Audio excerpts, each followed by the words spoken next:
People first organizations will win in the future of work. Your only real asset is your people. We all want purpose-driven work. HR-led organization is the I'm future. sorry, but leaders don't lead empty desks and empty shop floors. Welcome to the People Strategy Leaders Show. I'm your host, Sri Chellappa, founder and president of Engagedly, and a serial entrepreneur in technology, films, and music. This is where we talk to people leaders, business strategists, and organizational savants about leading in the time of change. What is working, what is not working, and more importantly, what we should be thinking about. Stick around to the end of the show. We will reveal how you can be our next guest. And now, let's engage. Hello, again, this is People Strategy Leaders Podcast. And this is the part 2 of the People Strategy Leaders Podcast with Laura Begg. As a reminder, Laura is a senior level human resources and talent executive and a ICS certified leadership coach who most recently is working to grow the human capital and HR infrastructure in a healthcare consulting technology company. Her main area of expertise is in talent management and development, and Laura loves to develop the growth of individuals, teams, and organizations.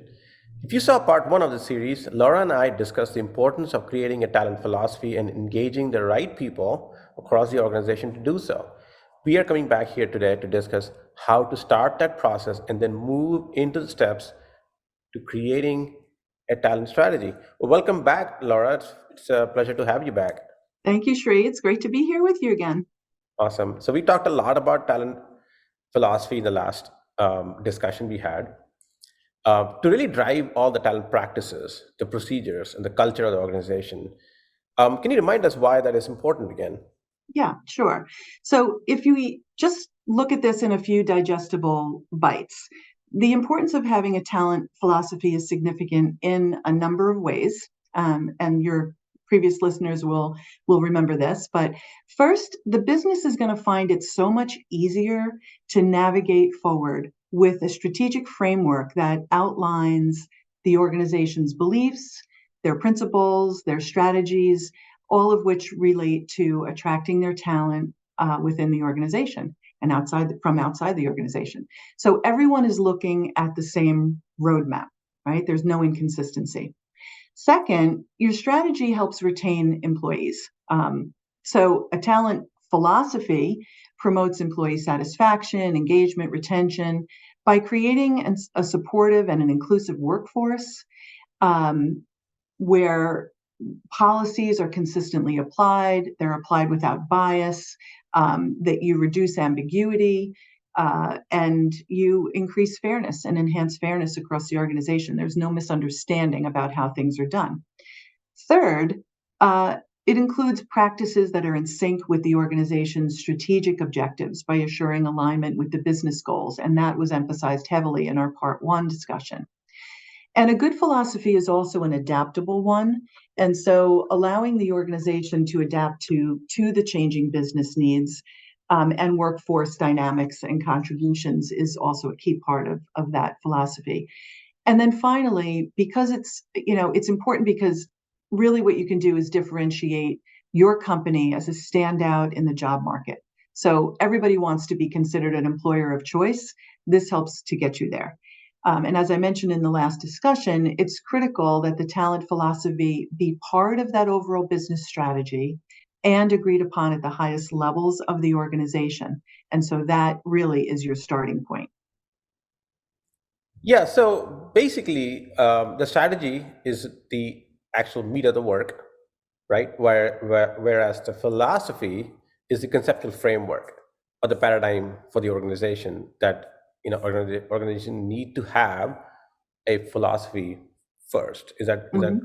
Mm-hmm. Yeah, that's in fact what I'm saying. So once you have that talent philosophy, you will then operationalize it and permeate all of your policies, practices, systems, your tools, all of those things that you use to manage talent in your organization to include that philosophy. Mm-hmm. So the last time we were talking, we talked about who should be involved in building the talent philosophy, which is a lot of the leaders, obviously, in that case. Mm-hmm. But what is fundamentally then a strategy? And then really, what are the steps in creating one? What should we do first? Who should be involved? And how does it actually progress to where you really have a implementable strategy? Mm-hmm. Okay. Well, that's a bigger chunk, right? And when you think about it, this strategy is your company's systematic approach to optimizing your employee performance and satisfaction, increasing their satisfaction. And that's going to include hiring, onboarding, training and development, and compensation, right? So it is a broad determination of how an organization will identify gaps in the workforce. And now, where could those gaps be? Gaps in performance, gaps in behaviors, gaps in communication, right? Mm-hmm.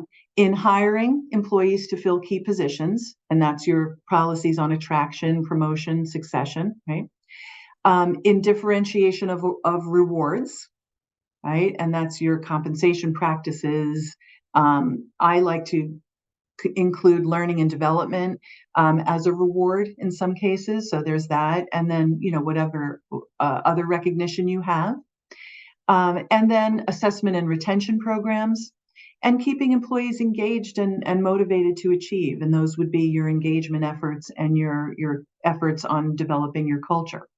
So in the end, all employers want to attract great talent. They want to develop employees who excel. They want to motivate people to succeed, and they want to retain top performers. So this is your strategy for doing so. So that as a foundation, then as a practical matter, how is it that we go ahead and put a strategy in place? What are some of those steps? Well, first I want to say to your audience that, when it comes to this, you don't have to have a huge talent management team or a large team within your organization to be able to do this. There are some terrific guidelines that are available out there for your consumption, and consulting firms make a lot of money in putting together talent strategies for organizations. So if you don't have the internal resources, you can still move forward by following a number of foundational steps, I'll call them. The first one is define what your core values are as your organization. That should not be that difficult to do, right? Start by identifying the values that define your culture and your approach to managing talent, okay? Once you know that, then you can move on to assessing what is the current state. And that current state means evaluating your talent management practices, evaluating those strengths and weaknesses within those practices that you employ. The third step is identify talent priorities. Now, what do I mean by talent priorities? Well, every organization is going to have different talent priorities. So they could be skills that are needed as a differentiator in your organization. They could be workforce growth. It could be diversity, or it could be leadership development. So you have to decide what are the priorities for you based on your business imperatives, right? The next step is establishing principles.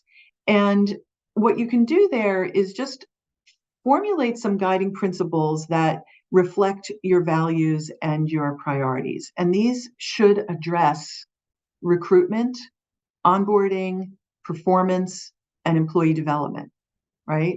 So think about that for a minute. You might have a very sort of foundational core, and I'll actually give you some examples later in our discussion, but, things that you definitely want to gain from the hiring that you're doing. You might have a specific target. Your performance management system, you need to make a decision. How are we going to manage performance? Do we manage people up? Do we manage people out? What are our criteria for evaluating? So on. So establish those principles. Then you're going to move on to involving your stakeholders. And I talked about the importance of including stakeholders all the way through, from creating your philosophy to putting your strategy in place. It's very important here to mention it again. And who are those stakeholders? Well, certainly your executive team, your HR professionals, the employees even, and especially your key employees throughout the organization, or your influencers. And they should all be included in the development process to ensure that there's alignment with the organization's goals, right? And the goals that are adopted throughout the business. And then a couple more steps. One is communicate and implement. right? You're going to clearly communicate both the talent philosophy and the strategy once it's complete to all the employees. And you're going to integrate that using the same consistent language, excuse me, across all of your HR policies and your practices. And again, leverage your best influencers and your best leaders to help you roll that out and to keep this top of mind and manage the change efforts, the change management that's going to go into place as you roll it forward. And then finally, we have to think about measuring and adapting, because no program or approach is a good one unless it's sustained, right? And it's managed and it's adaptable. And so you're going to continuously monitor and assess the effectiveness of this talent strategy going forward. And remember that as your goals change, Sri and your listeners, the strategy may change also. So you have a framework established, but it certainly does need to be adaptable. Yeah. So just a key takeaway here is remember that the objective is to align across the organization and to ensure that you're growing talent in a way that's consistent with the organization's objectives, and revisit it as frequently as you would revisit the overall business imperatives. Yeah, I mean, as I'm listening to you, I realize talent philosophy is something that can be done fairly quickly, like maybe within the first few weeks or month, a couple of months, I guess. Once you have a values and vision all cleared out, clearly laid out for your organization. But talent strategy is more of a longer term imperative, and it has to adapt and be agile as well as the market condition changes, or some of the approaches, or the culture can also evolve over time as well. Yes, So your understanding is exactly right. So talent philosophy can be done fairly quickly, but I think what I'm hearing you, especially for companies that are small, let's take Engagely as an example. We're about 120 odd employees right now. And we don't have a huge HR team. So if you were to take something like that, it wouldn't be like, I got to do all this in year one. It's probably a multi-year process, but I might address some of the key elements of development and recognition and performance, and then take on some of the bigger ones, or evolve them, level up the next year and go up. And what would you, I'm just paraphrasing here in terms of what would a mid or a small company could do, but what kind of suggestions do you have for companies that are, not as well resourced? Well, I think the first thing is that I would do is I would focus on culture and communication, and the importance of that can't be understated.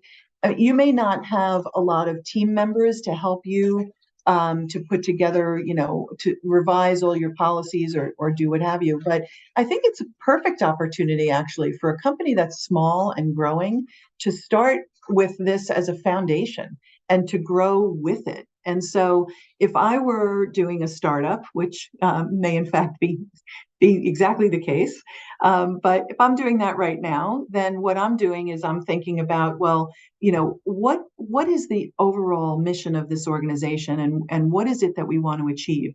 And from that, there can be some very rich conversations about just, what do we want this culture to be like and look like? Working in healthcare tech, it's there's a lot of very compassionate and giving and caring people who really have the healthcare consumer in mind. So it becomes easy to sort of have a philosophy or a culture that really supports that kind of thing. Well, as I'm writing a policy or as I'm building my performance management process, how do I build some of those themes and feelings into that, so that I have a culture that is supporting and nourishing an employee? Maybe a reward in a case like that is, maybe I'm focused on health and well-being, and maybe that has to come out in my policies. Maybe that comes out in my reward system. Maybe that comes out, in my learning or my development or my employee growth. So, the number of examples could be endless. But I think for a company at the stage where Engagedly is, and where you don't have a big HR team, you certainly do have a mission. You certainly do have values. And that, no matter what you're creating or developing on the policy or procedure side, that sort of language or feeling should be developed within the body of those policies and procedures. I think it's easily done. Yeah. So I guess there's like where are such resources they can find, or are you suggesting they should hire a consultant or Well, no, I think that there's some good articles. There's some great materials that you can find, even just doing a Google search, or if you're a member of SHRM, for example, or other organizational development groups, you can join some of those even on LinkedIn or others. Or participate maybe in your local groups, but and there are also people who have written myriad books on this subject of managing talent or talent philosophy, or even if your listeners looked through talent management and resources and determined, how is it that we really do create a good talent strategy. It's almost the same as creating a compensation philosophy, right, or a compensation strategy. You're really doing the same kind of process, just with different kinds of content. right? But there are plenty of resources out there. Mm-hmm. Yeah. I mean, it is a big undertaking for a HR manager or even a talent manager, because they're not necessarily specialists in all the areas, right? Yeah. We're talking about performance management. We're also talking about compensation. We're also talking about recognition and rewards programs, development, and within development is a whole spectrum. There's leadership development, there's manager development, there's individual development of skills. That's right. There's so many different types of development as well. So there's a lot. If you were a Fortune 1000 company, you would have the privilege of having a 1,000-person or even a 50% HR in some cases. That would be great. You're probably working with a HR team of 2 or 3, at this point. So if you're lucky, you might have 3. So in those cases, it becomes harder. You got to figure out what are some of the high priority ones and I really like what you said about focusing on the ones that are directly impacting culture. Oh, absolutely. That's the most important thing. Look, there are a lot of ways that you can, there's best practices out there. There's, focusing on culture and engagement. But, if you just think about building a strong culture, you're already at an advantage for attracting and retaining top talent, right? Your culture is known. Your people are your representatives, right? You're branded pretty clearly, right? Even if you put your information in LinkedIn or whatever, people learn a little bit about your company. So you're already promoting engagement and motivating employees and increasing productivity and increasing your innovation, and so on. So focusing on your culture is a really good step. This is also a very good step in sustaining your talent strategy. You want to continue to revisit and grow and develop your team in this way. The other thing that you can leverage, regardless of the size of your organization, is your leaders.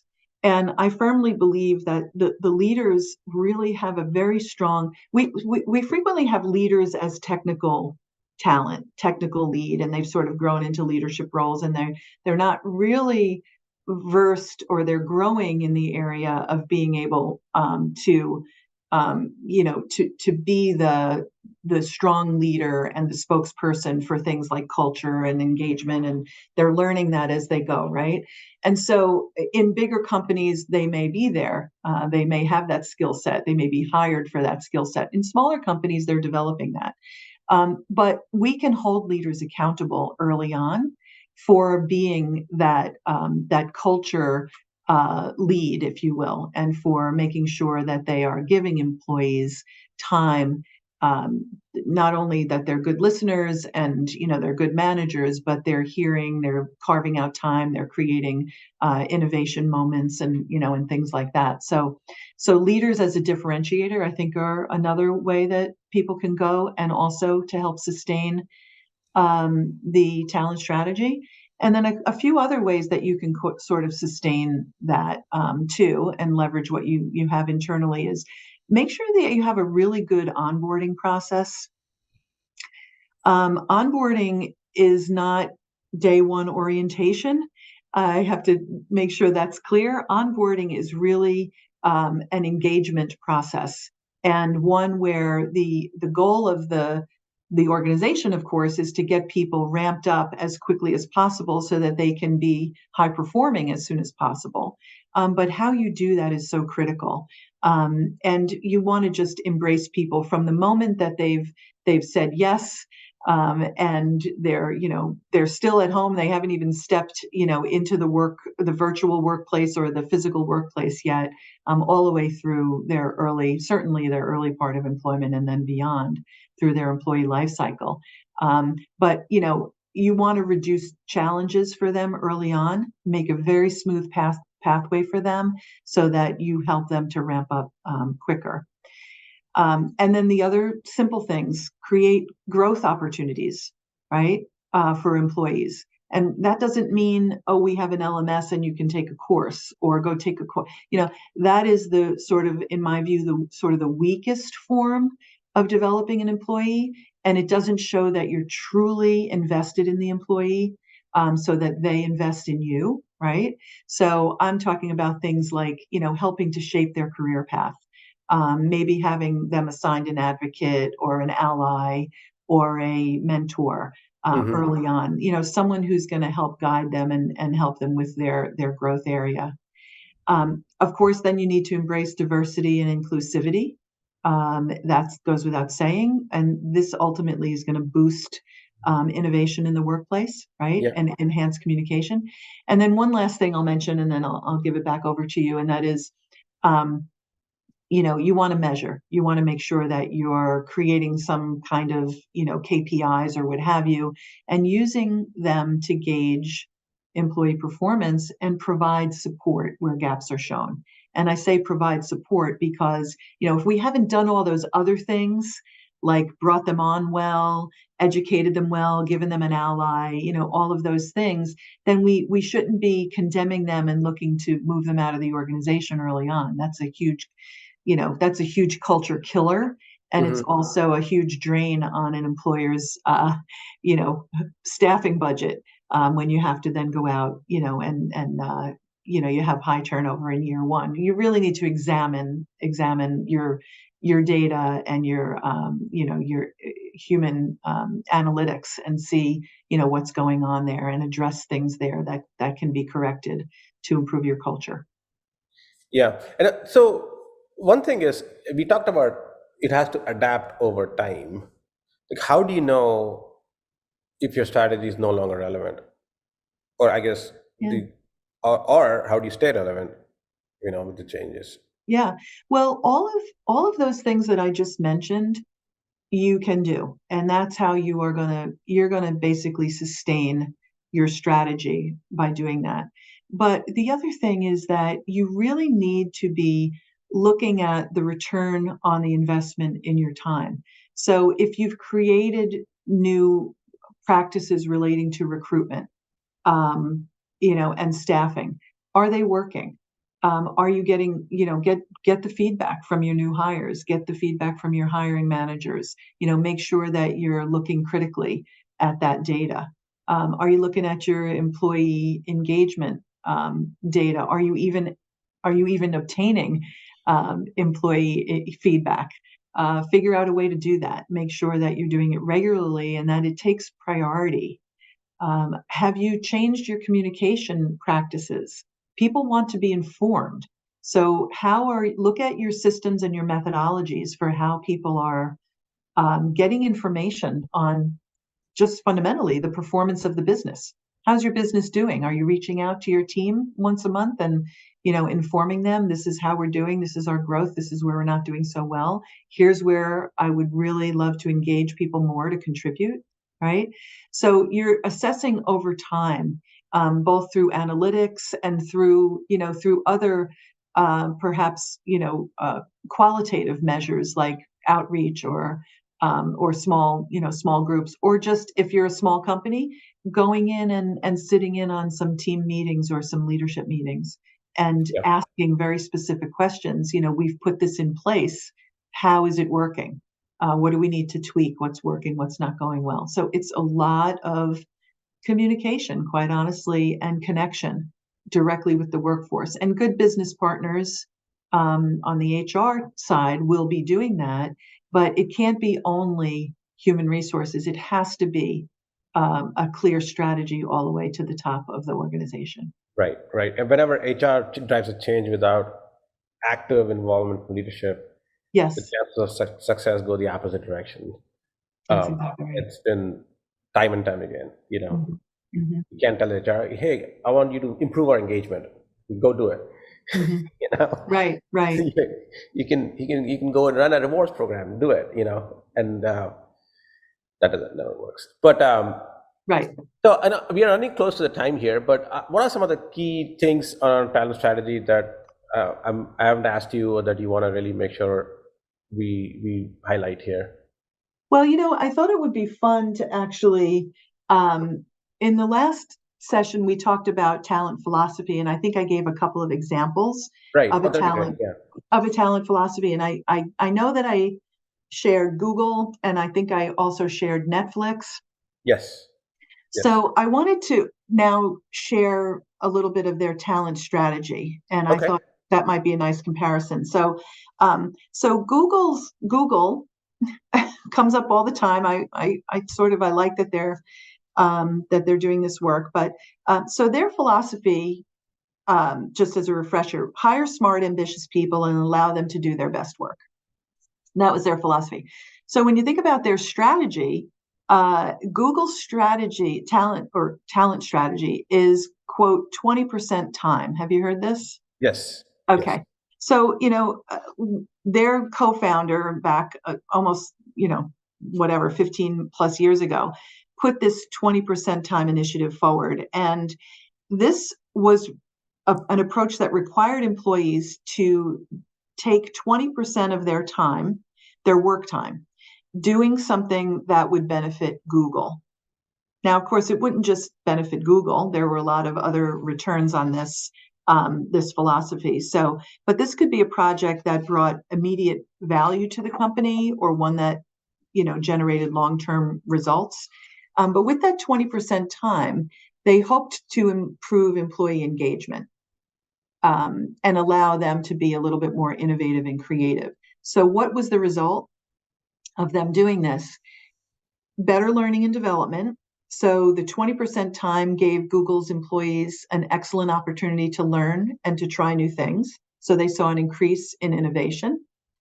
And then increased morale and happiness. So that 20% time also boosted morale by allowing employees to engage in different projects that could benefit both themselves, right? Because they're all growing, and also Google, instead of being constrained by a standard company routine, right? So I thought that was a good one. And I thought that sort of bridged right out of there, allowing people to do their best work. They were now trusting the employees to add value. So that I thought was good. Do we have time for Netflix?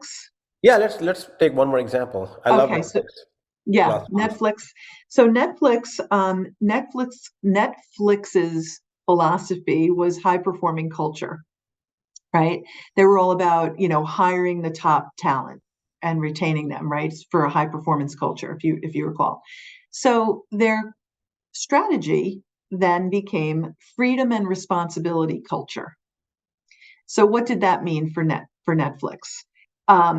They have these themes embedded in their corporate culture. So that's the first thing. With these values, the company was seeking to promote self-discipline and innovation by creating highly responsible and flexible teams. So that's how they translated their philosophy into their strategy. And so what were the benefits to the organization? Well, there were three. One was they did create highly empowered teams. And by giving employees this freedom, they trusted the employees to do what was right. And as a result, the employees were more empowered and motivated to perform their responsibilities, right? There was no big brother is watching and dictating, right? The second thing was better communication. And that increased freedom broke down communication barriers by allowing the employee and managers to be more accountable to one another. So openly transparent environment became part of their culture. And then the third benefit was streamlined decision-making. And their culture supports employee growth by allowing them to make decisions and experience the benefits and the consequences of their own decisions without fear of ramification. Right. That's an impressive thing to do, because if you have fear, you don't have innovation. And so anyway, that's how they took their philosophy and moved it into strategy, and then educated people on how it was, modeled the behavior, and they're seeing the benefits of that result.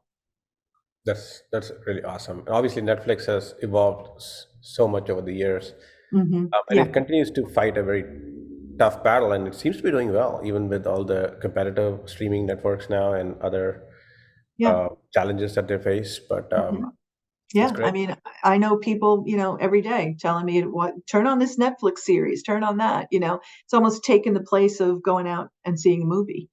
Yeah. And that's no easy thing. I mean, they were right there in the forefront.